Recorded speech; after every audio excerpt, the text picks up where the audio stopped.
nos enlazamos con el doctor Alfonso Zambrano Pasquel a través de la plataforma Zoom. Estamos conectados con él para conversar, para dialogar en relación al caso Encuentro y particularmente sobre la situación procesal de Danilo Carrera, el señor Danilo Carrera, cuñado del ex presidente de la República, Guillermo Lasso, quien está vinculado en este proceso. El doctor Alfonso Zambrano Pasquel es el abogado del señor Danilo Carrera y quiere precisamente referirse y dialogar en relación a la situación legal de su defendido. Doctor Alfonso Zambrano Pasquel, le saludamos aquí en la ciudad de Cuenca a través de Radio Cómplice FM y el informativo Más Noticias.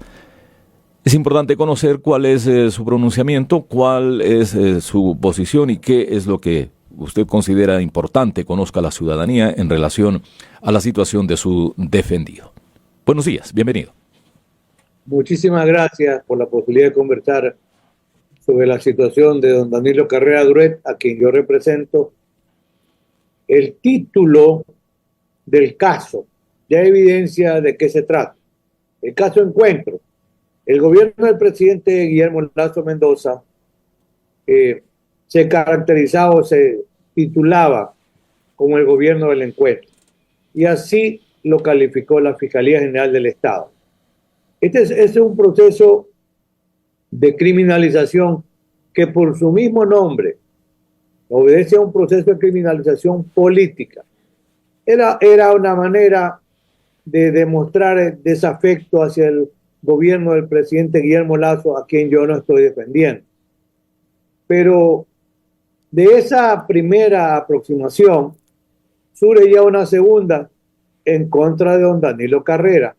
Por eso yo hablo de un proceso de criminalización que va desde el ámbito político, porque era contra el gobierno del presidente Lasso Mendoza, al ámbito judicial, donde ya aparece el primer filtro de selectividad, que es la Policía Nacional, con un informe o un parte que hace un sargento de la policía diciendo que había encontrado una información en un medio digital aposta de don Anderson Boscán Pico, en el que se hacía referencia a la existencia de una estructura criminal, ahora podríamos decir con propiedad delincuencia organizada, que estaría liderada por don Danilo Carrera Duret, por el ciudadano Rubén Cherre fallecido, el ciudadano Luque Lecaro, que era el gerente de ENCO, ese pool de las empresas públicas, eléctricas, petroleras, etcétera. Otros ciudadanos que luego van apareciendo allí en ese relato periodístico, como el ciudadano Héctor Cortázar, el ciudadano Mashud, luego ciudadano Bueno, ciudadano Orbe, ciudadano León y otros más. Entonces, entramos en el ámbito de la judicialización de la noticia. Pero lamentablemente el sesgo político nunca se perdió. Y en el proceso de criminalización ya judicial, ¿qué es lo que aparece? Pero de la mano tampoco hay que olvidar que había un proceso de criminalización mediático. Al punto que yo pienso que alguna persona dirá, pero es que don Danilo Carrera no hizo nada. Efectivamente no hizo nada, pero era el cuñado del presidente de la República. Por eso es que hablo de un sesgo que va de lo político a lo judicial y a lo mediático. Y en el proceso, porque hay que mirar la realidad del caso, es fácil hacer un cuestionamiento sin conocimiento, pero hay que conocer para saber qué se le imputaba a don Danilo Carrera, que era el líder de una organización criminal que estaría conformada por estas otras personas que yo he mencionado y que la finalidad era aprovecharse de los contratos que había en la administración pública, sacar dinero o recursos y luego rendir cuentas a los líderes, don Danilo Carrera y el Rubén Cherre, para hacerse el reparto de esta empresa criminal. Pero ¿qué es lo que pasa? Por eso hablo yo de la realidad procesal. Las fuentes citadas, que son los ciudadanos Héctor Cortázar y el ciudadano Mashoud, ambos declaran en el proceso ya de investigación y dicen que en ningún momento han hecho referencia a aquella supuesta estructura criminal, que lo que allí se afirma es absolutamente falso. Incluso el ciudadano Cortázar Arco pide que se exhiba alguna grabación de él en la que haya mencionado esta estructura criminal, y menos aún que don Danilo Carrera hubiese sido el líder de esta organización criminal. El ciudadano Mashoud dice que efectivamente tuvo conversaciones, pero en ningún momento relacionadas con esta delincuencia organizada. Pues bien, no obstante eso, porque cuando ocurre la declaración de Mashoud, en el mes de abril del año 2023, ¿cuándo empieza la investigación? En el 9 de enero del 2023. En junio del 2023 comparece Cortázar y dice que es falso. Pero en noviembre, la señora fiscal que actuaba en el caso, de apellido Yuccha, no sé si por presiones políticas, institucionales o mediáticas, decide formular cargos contra don Danilo Carrera, no obstante lo que ya habían declarado Cortázar y Mashoud. En este momento, y algo más adicional por el tiempo, en mayo de este año, 2024, la señora fiscal general, la que va a presentar su dictamen a partir del 22 de abril, ¿qué dice? Del 22 de julio, ¿qué dice? Que retira los cargos, para ser gráfico, en favor de los ciudadanos Orbe, del ciudadano Bueno y del ciudadano León. Si esto es así, ya no hay un caso de delincuencia organizada. Debió actuar con honestidad la fiscalía y también formular una abstención o un dictamen no acusatorio en favor de don Danilo Carrera Duré. Pero como es la figura en el ámbito político por ser cuñado del presidente, el proceso se había mediatizado muchísimo, pero aquí hay un proceso de criminalización que va de lo político a lo judicial y lo mediático. Llega el momento en la recta final que la señora fiscal presente el próximo lunes los cargos para ver en mérito de qué mantiene o no una acusación. Y cualquiera que fuese la pretensión de la fiscalía, no es vinculante para el juez de garantías penales, y el juez de garantías penales, en homenaje a la verdad procesal de los hechos, debe dictar un sobreseimiento en favor de don Danilo y apreciar si hay mérito o no para llamar a juicio a los demás procesados. ¿Cuáles serían entonces, si estos testimonios, como usted lo menciona, no terminan, digamos, ratificando, confirmando, vinculando al señor Danilo Carrera Druet en el supuesto delito de delincuencia organizada? Entonces, ¿cuáles son los otros elementos de convicción que tendría o que estaría manejando Fiscalía para sostener, digamos, su teoría del caso? Es que mire, este es un caso que conocemos quienes hacemos y litigamos en el ámbito penal, de un falso positivo. Uh-huh. Se creó el caso, pero el caso ya es insostenible, porque las personas mencionadas, supuestos testigos, digamos, estrellas en el proceso de corrupción, uh-huh, que nunca lo hubo, porque no hay ningún informe de Contraloría que diga lo contrario. Yo en esto no estoy defendiendo a nadie que no sea don Danilo Carrera, pero es que no hay ningún informe que revele que hubo contratos, ¿verdad?, de los que se han beneficiado económicamente, porque se ha especulado que el ciudadano Luque Lecaro, a quien yo tampoco defiendo, que ahora está en Chile, en Argentina, puede ser extraditado.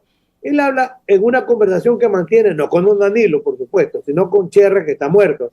Y dice que él quisiera recibir $150,000 mensuales de los supuestos atracos en la contratación pública y que va a abrir una cuenta en Andorra.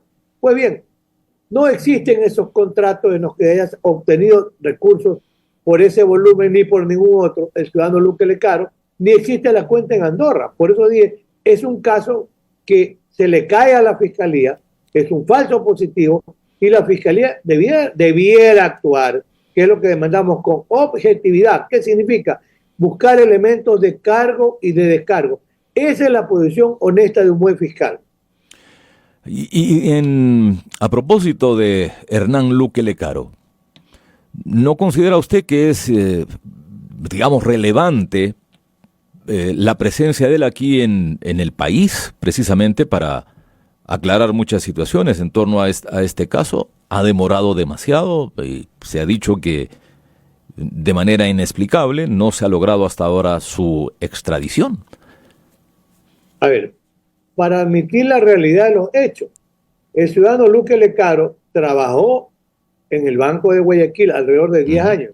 Yo converso con frecuencia con don Danilo, que está con arresto domiciliario, que es estar preso en su casa a los 85 años de edad, y su salud se ha afectado hace pocos meses precisamente por esta privación de la libertad con arresto domiciliario.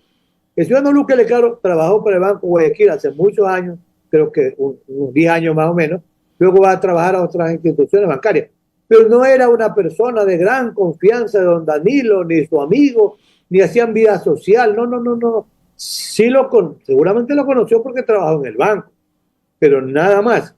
Ahora, no hay en algún momento, y por qué sí es importante la presencia del ciudadano Luque Lecaro. ¿Por qué razón no ha sido extraditado? Habría que preguntarle al Estado ecuatoriano. No es eficiente en estas extradiciones que solicita.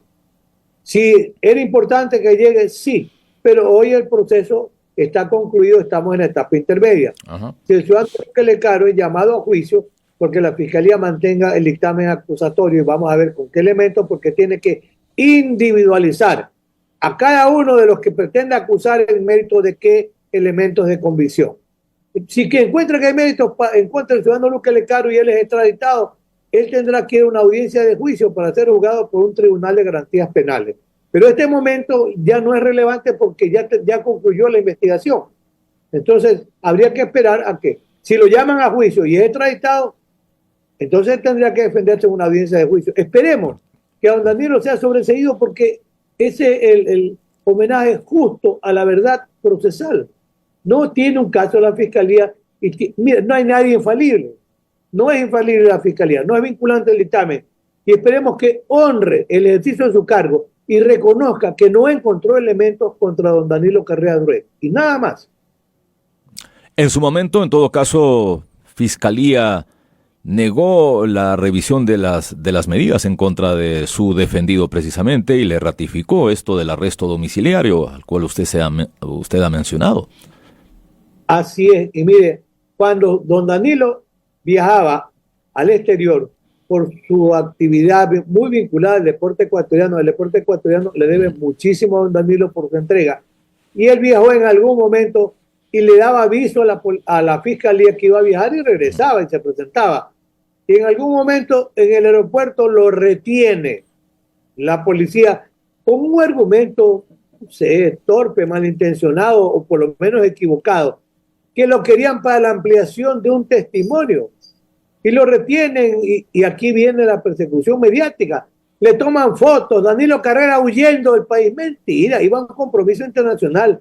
Compareció a la Fiscalía, amplió el testimonio, ¿verdad? Pero, no obstante su estado real de enfermedad, la presión mediática, yo creo que ha funcionado mucho aquí también, además de la política, hace que el juez le niegue la posibilidad de que se le permita a él la presentación voluntaria, el impedimento de salida del país, la retención del pasaporte, y lo mantienen secuestrado en su domicilio. Y en su domicilio secuestrado es donde don Danilo tiene hace unos 4 meses, una afectación cardíaca de la que ha podido por el momento superar la situación.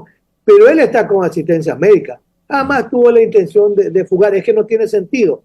Fue injusto haberle negado el derecho a que termine el arresto domiciliario, pero para mí la presión mediática ha sido muy fundamental en este caso. Usted se ha referido a esto, a la presión mediática, pero también a presiones de orden político. ¿De dónde provendrían esas presiones políticas, doctor?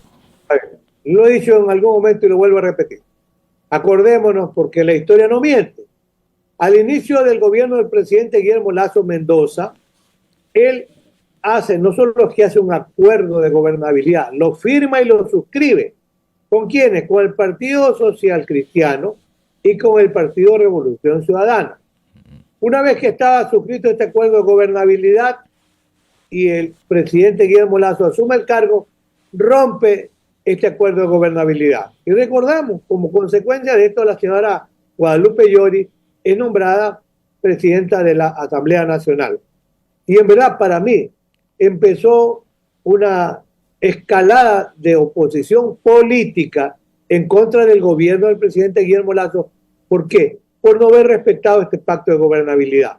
Y ese, para mí, es parte de la factura que no solo recibe el gobierno, porque al final Guillermo Lasso se va a la casa, y se va a la casa también la asamblea, pero queda la factura pendiente, pues, a don Danilo Carrera, que en la terminología criminológica de Chapman, un criminólogo inglés, es el típico chivo expiatorio, y esa persecución ya debe cesar, porque llega el momento.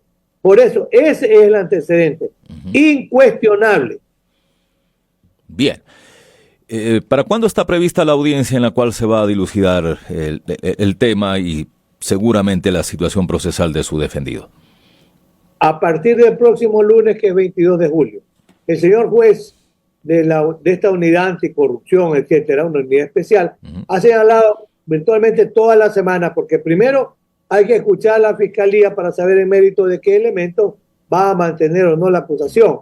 Y luego la fiscalía tiene que singularizar a quienes acusa y por qué razones.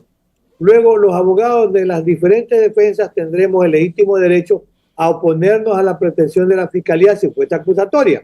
Por eso ha señalado el juez casi toda la semana. Y una vez que concluya esto que se llama etapa intermedia, que es de valoración, para conocer lo que pasó con la investigación, con la instrucción y saber si hay méritos para ir o no a juicio.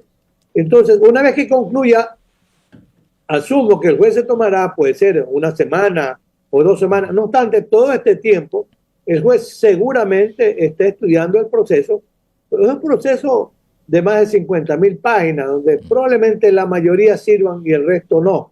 Pero el juez tendrá que tomarse su tiempo para poder resolver acorde con la realidad de los hechos.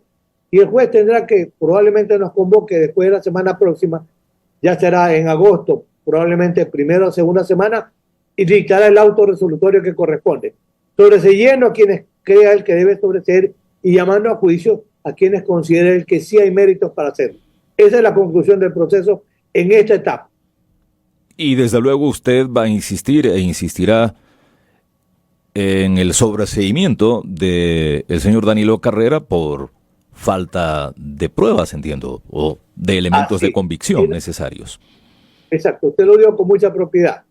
Si no hay mérito suficiente, la fiscalía tiene que actuar con objetividad, buscando elementos de cargo y descargo. Decía Edmundo Durán Díaz, gran fiscal general, mi compadre y amigo, con él trabajamos el Código de Procedimiento Penal del año 2000, que es el primer modelo acusatorio en el Ecuador tomado en el Código del 2014.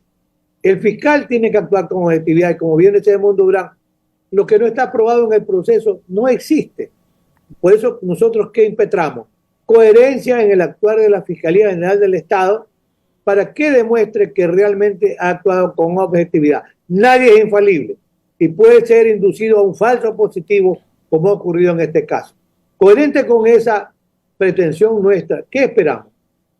Si la Fiscalía persiste en acusar sin fundamento, el juez igualmente tiene la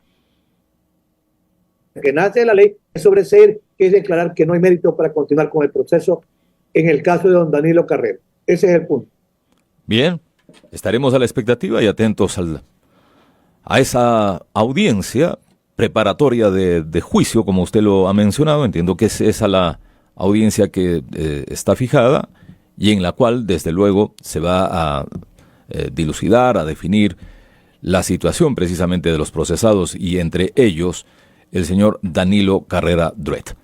Gracias, doctor, por estar con nosotros esta mañana e informar a la ciudadanía respecto a la situación de su defendido, el señor Danilo Carrera, y además poner en contexto la situación procesal de quienes han sido vinculados dentro del denominado caso Encuentro. Estaremos atentos al desenlace de esta audiencia, a la situación y a las situaciones que se den a partir de la misma. Muchísimas gracias y que tenga usted un excelente día, una excelente semana. Para usted también y una excelente semana. Muy buenos días. Gracias, buenos días.